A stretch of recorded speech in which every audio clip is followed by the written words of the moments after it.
안녕하세요. 반갑습니다. 오늘은요, 전 시간에 이어서 법률행위의 해석에 관해서 살펴볼 텐데요. 이제 오늘 배울 부분은 뭐냐면 법률행위의 해석 기준, 이렇게 할까요? 법률행위의 해석 기준에 대해서 배우려고 합니다. 우리 민법은요, 106조예요. 조문 숫자 모르셔도 되고요. 다만 이제 조금 어려운 내용들이 나오는데 요 윗부분보다는 요 밑에 제가 밝혀놓은 부분이 시험 문제예요. 네. 106조에 의하면 법령 중에 이 법령 중이라는 건 뭐냐면 법률과 명령 중에 이런 뜻이에요. 선량한 풍속, 기타 사회 질서와 관계 없는 규정. 자, 이처럼 사회 질서와 관계 없는 규정. 이거는요, 어떤 법 규정인데 사회 질서와 상관이 없어요. 그러니까 이걸 꼭 지켜야 될 필요가 없어요. 이런 규정을 뭐라고 그러죠? 네, 임의 규정이라고 합니다. 임의 규정. 이건 알아두셔야 돼요. 이렇게 사회 질서와 관계 없는 규정과 다른 관습이 있는 경우에, 관습이 있어요. 있을 유자 이렇게 적은 거예요. 관습이 있는데 당사자 의사가 명확하지 않으면, 당사자 의사 명확 X 이렇게 적었어요. 그때는 그 관습에 의한다. 네, 이게 법조문이 좀 어려워서 일반 분들이 해석하기가 힘드신데 지금 가만히 보면 사회 질서와 관계없는 규정이 있대요. 이게 뭐라고요? 임의 규정이 있고요. 임의 규정과 다른 관습이 있다고 했습니다. 관습이 있는데 당사자 의사가 명확하지 않을 때는 관습에 의한대요, 임의 규정에 의한대요. 법조문을 보니까 그때는 그 관습에 의한다, 이렇게 밝히고 있습니다. 그러니까 요걸 정리를 하면, 제가 요 윗부분은 시험에 안 나오고 밑에 부분을 기억하셔야 된다고 그랬어요. 네, 그러니까 임의 규정이 있고 다음에 관습도 있대요. 그럼 어떤 법률행위를 해석할 때 우리 민법 106조에 의하면 임의 규정을 먼저 적용해야 된대요. 관습을 먼저 적용해야 된대요. 법조문 보니까 그 관습에 의한다 이렇게 돼 있죠. 그래서 관습이 임의 규정보다 먼저 적용된다, 더 세다, 이런 뜻이에요. 네, 그렇습니다. 그런데 이걸 또 분석을 해보니까 당사자 의사가 명확하지 않으면 관습에 의하는데 당사자 의사 땡땡 이렇게 써요. 당사자 의사가 만약에 명확하면, 이게 무슨 뜻이에요? 당사자 의사가 명확할 때는 뭐에 의한다는 뜻이에요? 이거는요, 해석을 해보면 그 의사에 의한다, 이런 뜻이 되는 거예요. 그러니까 의사가 명확하면 그 의사에 의하고, 의사가 명확하지 않을 때는 관습이 임의 규정보다 먼저 적용된다. 그래서요, 당사자 의사 이렇게 적었는데 의사가 명확할 때는 관습보다 먼저 적용된다, 이렇게 볼 수 있고요. 이 당사자 의사를 통해서 추구하는 어떤 목적이 있을 거 아니에요. 목적. 당사자 목적이 관습보다는 먼저 법률행위를 해석하는 기준이 될 수 있다, 이렇게 보시면 됩니다. 그런데 만약에 의사도 없고 관습도 없고 임의 규정도 없어요. 그럼 그때는 법률행위를 해석을 아예 안 할 거예요? 아니죠. 이때도 해석을 하기는 하셔야 되잖아요. 그래서 이때는요, 신의칙. 요 신의칙이란 건 뭐냐면 상식입니다. 다른 말로 조리라고도 해요. 조리. 네, 조리는 상식을 의미하는데 조리에 의해서 해석을 하게 되는 겁니다. 자, 그러면 의사, 관습, 임의 규정, 신의칙 뭐 이런 것들이 다 존재할지라도 가장 중요한 건 법질서와 관계가 되는 거, 즉 강행 규정. 강행 규정이 가장 중요하고요. 그러니까 어떤 법률행위를 했어요. 근데 이걸 도대체 무슨 뜻인지 잘 모르겠어요. 그러니까 그 법률행위를 해석할 때는 요 106조 등을 고려해서 그 해석하는 기준의 순서를 밝히면 제일 먼저 뭐가 적용되고요? 강행 규정. 다음에 당사자의 의사, 즉 목적이 적용되고, 다음에 관습이 적용되고, 임의 규정이 적용되고, 신의칙이 적용이 되는 겁니다. 자, 그러면 지금 요 관습과 관련해서 조금 드릴 말씀이 있어요. 민법 제1조입니다. 민사 사건에 관해서, 민사에 관해서 본법에 규정이 없으면 그때는 관습법에 의하고, 또 관습법이 없으면 그때는 조리에 의한다, 이렇게 밝히고 있습니다. 하나도 안 중요해요. 그런데 민법 제1조를 살펴보면 똑같이 관습인데 여기는 법이라고 했죠. 그러니까 어떤 관습도 법이 될 수가 있는데 우리처럼 법을 공부하는 사람들은 이 법이 있어요. 그럼 이건 법률을 얘기하는 거잖아요. 그럼 법률 아닌 다른 것들을 전부 뭐라고 그래요? 사실이라고 합니다. 사실. 그러니까 이게 이건 법률이야 법률. 하면 법률이 있고요. 법률 이외의 모든 것들을 이건 사실이야 사실관계야 이렇게 불러요. 그런데 민법 제1조에서는 민사사건에 관해서 본법인 민법의 규정이 없으면 관습법에 의하고 그래서 이 관습은 법률인 관습이다 이렇게 불렀어요. 근데 106조에서는 법령 중에 사회질서와 관계가 없는 규정과 다른 관습이 있는 경우에 여기는 관습법이라는 말을 안 썼잖아요. 네, 무슨 말인지 잘 모르셔도 돼요. 네, 그래서 아무튼 요 관습은 106조에 있는 관습은 관습법이라는 말을 안 썼기 때문에 요 관습은 사실 법 말고는 전부 사실이라고 그랬잖아요. 사실인 관습에 불과하구나. 그래서 다른 말로 사실인 관습이다 이렇게 부릅니다. 더 깊게까지는 아실 필요가 없어요. 대충만 이해하시고 그렇다면 106조에 의할 때 법률행위를 해석하는 기준이 되는 순서는 강행규정, 목적, 다음에 사실인 관습, 임의규정, 신의칙 이건 반드시 외우셔야 돼요. 네, 그래서 그 해석 기준 순서가 강, 목, 사, 임, 신 네, 이렇게 해석을 해야 된다는 거예요. 그렇죠? 강을 빼고 그냥 목사임신 이럴 수도 있어요. 목적, 사실인 관습, 임의규정, 신의칙 이런 식으로 어떤 법률행위 해석 기준의 적용 순서를 봐야 된다. 이거 시험에 여러 번 나왔습니다. 자, 우리가 또 여기서 봐야 될 것이 이 사실인 관습이 있죠. 사실인 관습은 아직까지는 관습법이 되지 못한 거예요. 그러니까 사회 법적 확신을 받지 못하는 건데 이렇게 말씀드려도 여러분이 굉장히 어려우실 거예요. 다만 이 부분과 관련한 판례 하나만 알아두시면 되는데 사실인 관습은 아직까지 법에는 이르지 못했지만 이게 상식 아니냐. 보통 이 지역에서 통용되는 어떤 경험칙, 즉 경험 법칙이니까 이것도 법의 일종이니까 법원이 소송에서 직권 조사를 할 수 있다 없다? 있다. 네, 요게 시험 문제예요. 법원이 직권 조사하는 것이 가능하다. 이제 요 내용이 왜 시험에 나오는지는 사실 민사소송법의 변론주의라는 것까지 아셔야 되거든요. 근데 그 부분이 어려우니까 그냥 간단하게 사실인 관습은 사실에 불과하다 할지라도 법원이 직권조사를 할 수 있다 없다? 있다. 이것만 기억하시면 돼요. 또 요 부분이 시험 문제거든요. 강목사 임신에서 요 심의칙 다른 말로 조리라고 했는데 조리가 적용되는 대표적인 분야가 예문해석이라는 게 있습니다. 예문해석. 자, 예문해석에 대해서 예를 잠깐 들어볼게요. 갑이요, 전자회사예요. 근데 을한테 TV를 판매를 합니다. 근데 요새는 뭐 핸드폰을 팔든 무슨 보험 계약을 하든 간에 전부 약관을 적용시켜서 계약을 하잖아요. 근데 그 약관 조항에 보니까 TV가 폭발해도 폭발 이렇게 적었고요. 전자회사는 책임을 안 진다. 이건 말도 안 되는 얘기 아닙니까? 아니 물건 잘못 만들어서 폭발했다면 그때는 책임을 져야 될 거 아니에요. 근데 책임을 안 진다는 이런 약관이 있다면 야 이건 너무했다. 그러면 요 약관은 예로 요 한자를 적을게요.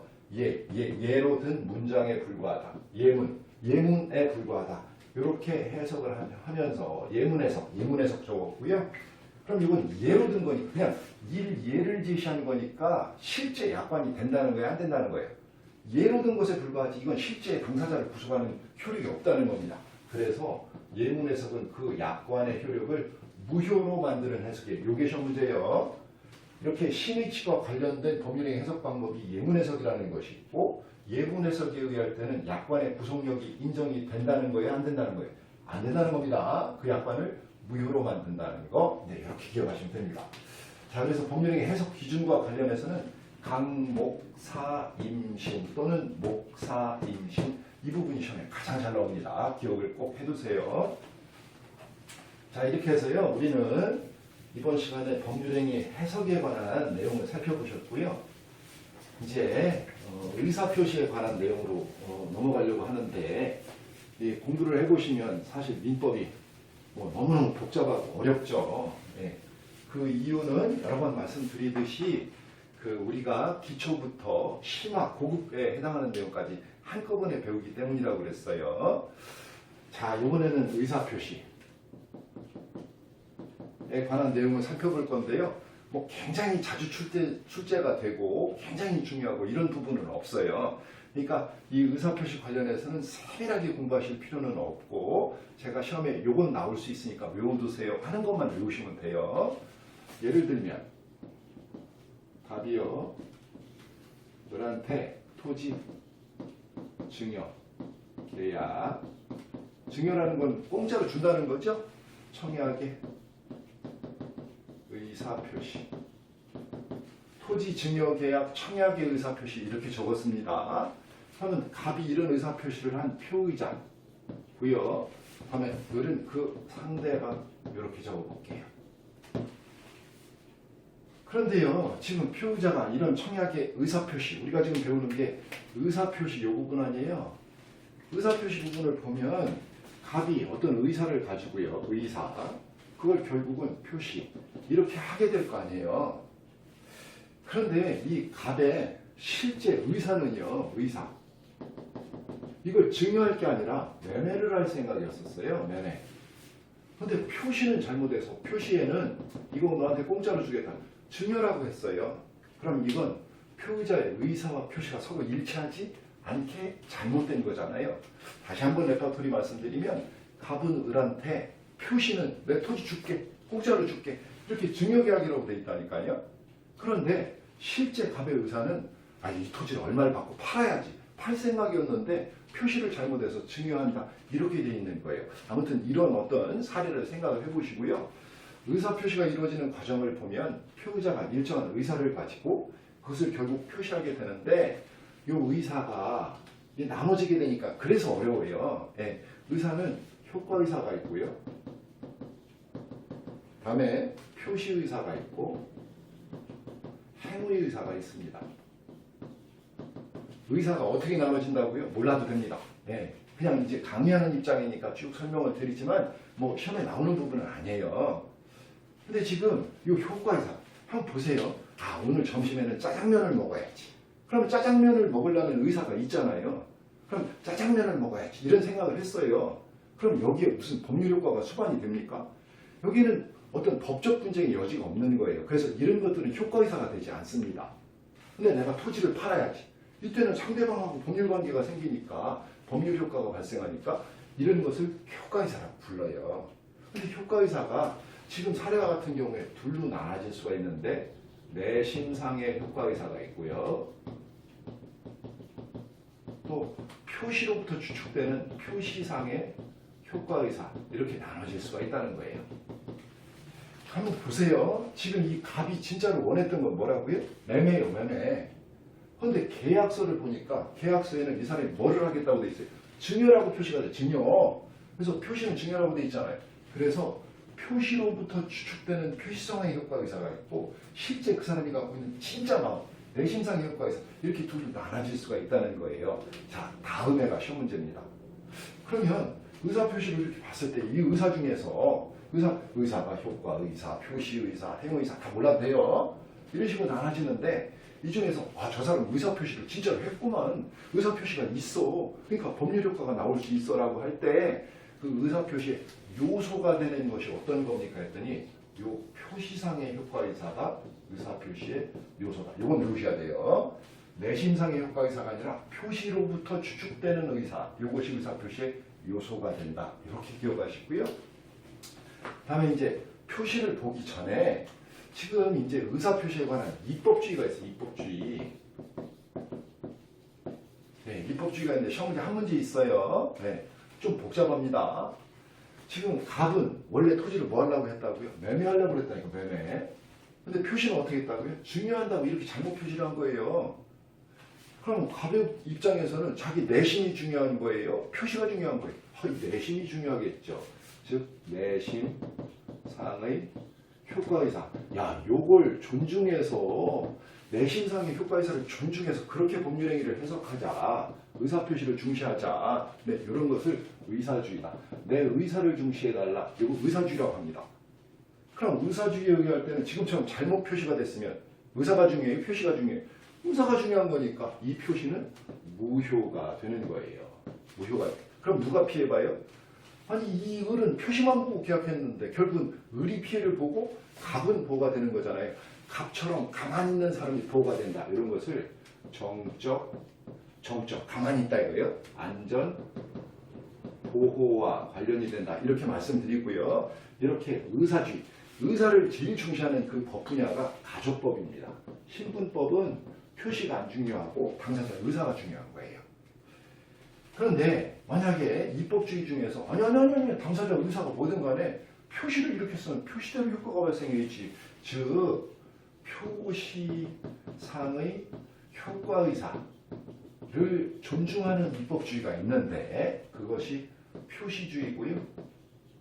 표시주의는 혹시 의사 표시를 잘못했더라도 그 의사가 어떻든 간에 항상 표시대로 효과 발생해야지. 즉 의사 표시는 유효가 된다는 것이고, 그러면 거래를 했을 때 표시를 존중해서 항상 유효가 되니까 그 거래 안전, 즉 동적 안전, 동적 안전 이렇게 적었어요.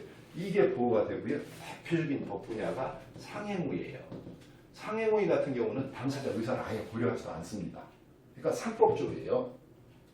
근데 우리 민법은 내가 이걸 매매해야지 했는데 착각해가지고 증여라고 잘못 표시를 했어요. 이런 걸 착오라고 하고요. 착오의 경우에 그냥 처음서부터 무효로 하지도 않고 완전히 유효로도 하지 않고요. 이걸 유효지만 나중에 취소할 수 있다 이렇게 하고 있습니다. 그러니까 유효지만 일단은 유효지만 취소다. 유효지만 취소할 수 있다. 그래서 소급해서 무효로 만들 수 있다. 이걸 뭐라고 하냐면 요 아무래도 처음에는 유효니까 요 표시주의 쪽에 가까운 그래도 나중에 취소해서 무효로 만들 수 있으니까 가운데 꼈다 그래서 표시주의의 기운 절충주의 이렇게 부릅니다. 네, 시험은요 요게 바로 시험 문제예요. 네, 우리 민법은 착오한 경우에는 일단은 유효하게 두고 나중에 취소해서 소급해서 무효로 만들 수 있으니까 이런 것을 표시주의의 기운 절충주의다. 네, 이렇게 부르는 거예요. 외워두시고요. 조금 더 공부가 더 되시는 분들은 의사주의에 의할 경우에는 표자를 보호하면서 내신상의 효과의사를 중시하고 의사와 불일치한 표시는 처음부터 무효고 정적 안전이 보호되고 가정법에 적용이 된다. 다음에 표시주의에 의할 경우에는 표시상의 효과의사를 중시하고 다음에 의사와 불일치한 표시라도 처음부터 유효하고 동적 안전이 보호되고 이건 상행의 상법 쪽에서 이렇게 저 표시주의를 취하고 있다. 네, 이런 내용까지 같이 기억을 해두시면 좋습니다. 네, 자, 상당히 어렵죠. 상당히 어려우면 다 버리세요. 버리시고 우리 민법 상법이나 가족법이 아니라 민법의 태도는 뭐라고요? 우리 민법은 표시주의다. OX X예요. 우리 민법은 의사주의다. X예요. 우리 민법은 착오의 경우에 취소할 수 있도록 하는 걸 보니까 표시주의 쪽에는 가깝지만 절충주의. 표시주의가 아닙니다. 네, 절충주의다. 네, 요 정도 일단 기억을 해두시면 될 것 같아요. 자, 이제 마지막으로요. 내 의사가 겉으로 표시가 되니 표시. 네, 이 표시하는 방법이 명시적 표시. 명시적 표시라는 거는 계약서에 쓰는 거예요. 근데 묵시적 표시가 있을 수 있어요. 묵시적 표시 이렇게 적었습니다. 네, 요 뒤에 칸이 부족하니까 좀 지울게요. 시험 문제는 묵시적 표시와 관련해서 시험에 출제가 되는데요. 묵시적 표시의 대표적인 것이 침묵이 있습니다. 침묵. 어떤 분이 친구랑 이렇게 같이 만났는데 친구 아들을 봤어요. 그래서 친구 아들한테 돈을 이렇게 찔러주니까 친구 아들이 아유 하더니 그냥 가만히 있어요. 이건 받겠다는 거예요? 안 받겠다는 거예요? 받겠다는 거죠. 그러니까 친구 아버지가, 그러니까 아버지의 친구가 옛날 하고서 이렇게 돈 찔러주니까 아유 하더니 그냥 가만히 있어요. 이거 받겠다는 거 안 받겠다는 거예요. 받겠다는 거잖아요. 그러니까 침묵도 일정한 경우에는 의사 표시가 될 수 있는데 침묵이 다 의사 표시가 된다는 건 아니에요. 침묵이 이처럼 일정한 의사 표시가 되려면 특별한 정황, 아버지의 친구다 라는 특별한 정황이 있고요. 그리고 침묵자가 야 우리 아버지 친구가 나한테 돈을 이렇게 봉투를 찔러주는구나. 이렇게 침묵자의 인식 이렇게 불렀습니다. 이 부분 시험 문제니까 외워두셔야 돼요. 자, OX 일단 해보세요. 우리 민법상 침묵은 원칙적으로 의사표시가 된다. X의 X. 침묵은 의사표시가 되는 게 아닙니다. 침묵이 예외적으로만 의사표시가 되는데 그 의사표시가 되려면 두 가지 요건이 있어야 돼. 불러주세요. 특별한 정황, 또 침묵자의 인식 두 가지가 있을 때 의사표시가 될 수 있다는 거 외우셔야 됩니다. 자, 다음에 묵시적 의사표시 중에 포함적 의사표시가 있어요. 포함적 의사표시. 그러니까 어떤 행위 속에 의사표시가 다 포함이 된다는 거예요. 그러면 포함적 의사표시에 속하는 것이 뭐냐 했더니 임대차의 묵시적 갱신 또는 법정 추인 이 두 가지를 다 설명드리기에는 시간이 부족하고요. 일단 이 부분이 시험 문제니까 외우셔야 돼요. 우리 민법상 포함적 의사표시, 즉 묵시적 의사표시, 묵시적 표시행위 중에서 포함적 의사표시에 속하는 것이 뭐가 있다고요? 임대차의 묵시적 갱신과 법정 추인 이런 것들이 있다. 법정 추인 뒤에서 자세히 배워요. 예를 들어 볼게요. 예를 드는데 갑하고 갑이 임대인이에요. 을이 임차인이에요. 임대차 기간이 2019년 2월 10일이에요. 그럼 2019년 2월 10일 이미 지났어요. 그럼 임대차는 끝났잖아요. 임대차 끝나면 임차인은 어떻게 해야 돼요? 비워주고 나가야 될 거 아니에요. 근데 안 나가면서 계속 사용하면서 차임을 줬어. 차임. 그랬더니 아 고마워 하더니 차임을 받았어요. 이건 임대차를 계속 하겠다는 거예요. 그만두겠다는 거예요. 기간 끝났는데도 차임을 줬다는 건 또 그 차임을 받았다는 건 임대차를 계속하겠다. 이런 것이 임대차의 묵시적 갱신이 되는 겁니다. 이런 것들은요. 차임을 주고 차임을 받고 하는 행위 속에 의사표시가 다 포함되어 있다 해서 포함적 의사표시 이렇게 부릅니다. 물론 이때 임차인이 요 차임 예컨대 차임 하나 50만 원인데 50만 원을 주면서 아니 그거 차임 아니야. 차임 아니야. 이렇게 이의를 보류할 수 있고요. 이의를 보류했다면 그때는 요 어떤 포함적 의사표시가 되는 것을 막을 수가 있습니다. 네. 물론 모순되는 이의의 보류, 잘못된 이의의 보류면 그건 안 돼요. 하지만 일반적인 이의의 보류는 의사표시가 성립하는 것을 막을 수 있다. 자, 포함적 의사표시도 시험에 나오는데 포함적 의사표시의 예 두 가지 불러보세요. 첫 번째 임대차의 묵시적 갱신, 또 법정 추인 이것이 포함적 의사표시에 속한다는 거. 조금 더 들어가면 어려운 문제예요.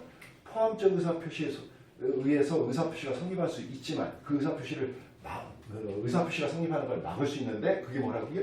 이의를 보류하면 이의라는 건 그거 차임으로 준 거 아니야? 그냥 돈 갚는 거야. 전에 빌린 거 갚는 거야. 이런 식으로 이의를 보류했다면 의사표시가 성립하는 걸 막을 수 있는데 다만 모순 때는 잘못된 이의를 보류했다면 의사표시 성립을 막을 수가 없다는 거. 의사표시는 성립한다는 거. 네. 이렇게 기억을 하시기 바랍니다. 자, 그래서요. 오늘은 우리가 법률행위 해석 기준에 관한 106조 분석에 관한 것도 공부를 했고요.